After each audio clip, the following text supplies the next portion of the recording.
I'd ask you to be seated if you're standing. 40 minutes from now, you'll be grateful I told you you could sit. No, I was told to keep it short by these folks over here. Thank you for being here today. And I especially remember today our son, Wesley Travis Holdman, who serves as a lieutenant in the United States Air Force as a special operations pilot. And ask that you remember him today in your prayers, just to give him support. His permanent station is in New Mexico at Cannon Air Force Base in Clovis, New Mexico. And Becky and I covet your prayers for our son. Also on this day, very difficult for our family because my sister's boy, my nephew, Stephen Martin, was killed in action in the first year in the war in Iraq.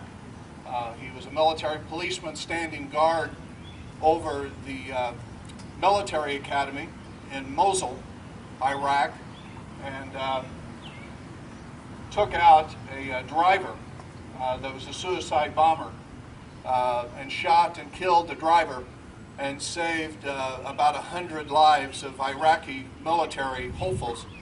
But the downside was that the driver lost control, of course, being mortally wounded, and he veered off of the road and crashed into the building where my nephew was standing atop as guard, and my nephew was killed. So I ask for your special prayers and thoughts for my sister Carolyn today and her family as they remember the loss of our nephew.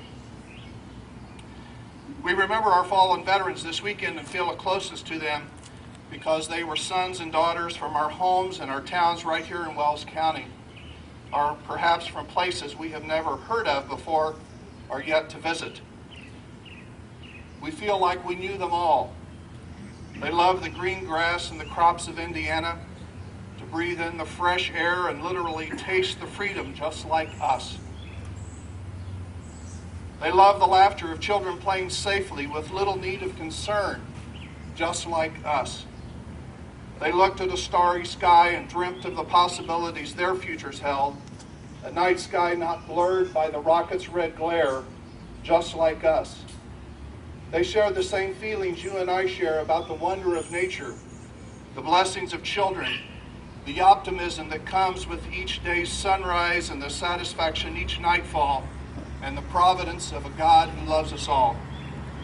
Yes, we feel like we knew them because they were just like us.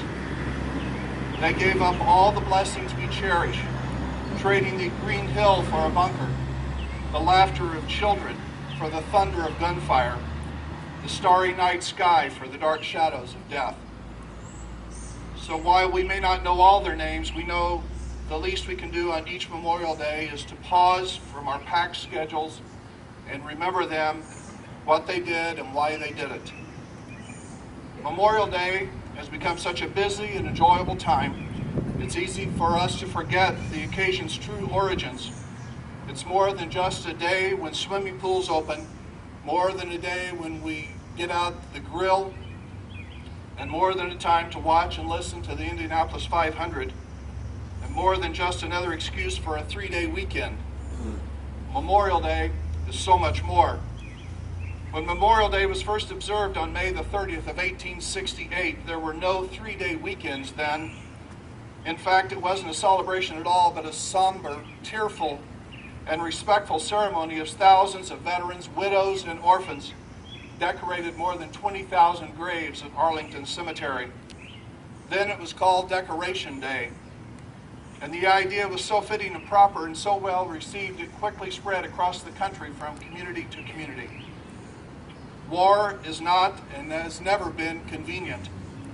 Yet Memorial Day has been moved from its original stationary spot on the calendar for the sake of convenience.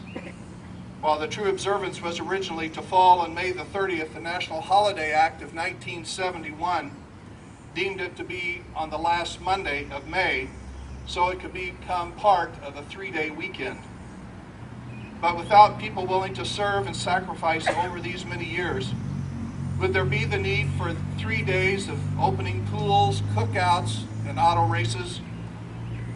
Or would there just be running away from tyranny and oppressive governments, Without the efforts of America's fallen brave warriors, would we still have parades or just the marching of dictator-ruled armies flexing their muscle and intimidating its citizens? As we participate in the varied and wonderful celebrations of this Memorial Day, let us remember those who continue to make them all possible by giving the ultimate sacrifice. To all of them, we say today, thank you. Yes, we knew you. We are grateful for your service, and we salute and we remember you today, and may God grant you peace in your rest. Thank you.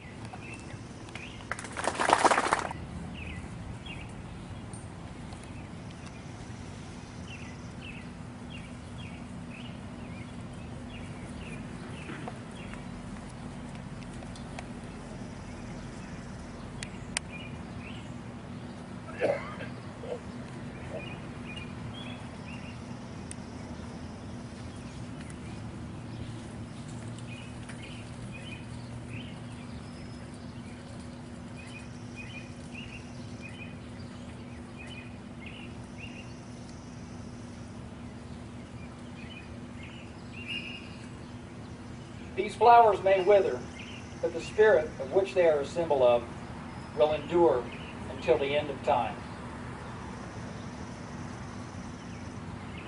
Sergeant at Arms, salute our departed comrades. Color guard, and hut. Forward, arm.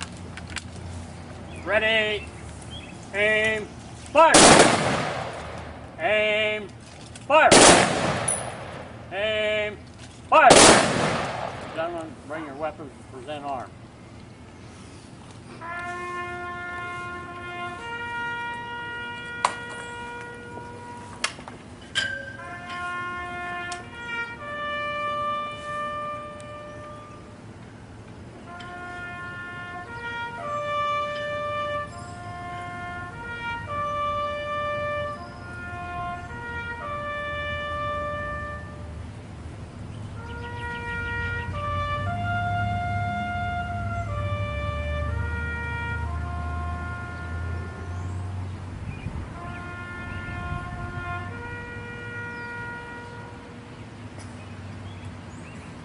Order, arms.